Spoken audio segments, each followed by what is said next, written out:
ते नारद मुनीचं सगळं जे श्रवण केल्यानंतर त्याप्रमाणे वागण्याची त्याला बुद्धी झाली आणि वाल्याचा वाल्मिकी आला. आता त्याने केलेली पाप सगळी कुठे गेली?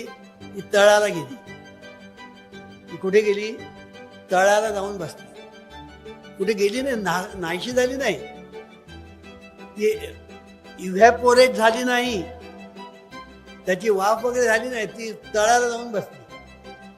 आता तळाला जाऊन बसल्यानंतर हा ऋषी जरी झाला तरी सुद्धा जर कर्मधर्म संयोगाने याच्याकडून जर काहीतरी नको त्या लोकांची संगत घडली तर ते पाप वर यायला वेळ लागणार नाही. जे तळाला गेलेलं पाप आहे ना ते वर यायला वेळ लागणार नाही. म्हणून वर यायचं पाप का वर यायचं पुण्य हे तुम्हाला जी संगती मिळते आणि तुमच्या त्या संगतीप्रमाणे जे विचार तुम्ही करता, जे उच्चार करता आणि आचार करता ते महत्वाचे आहेत.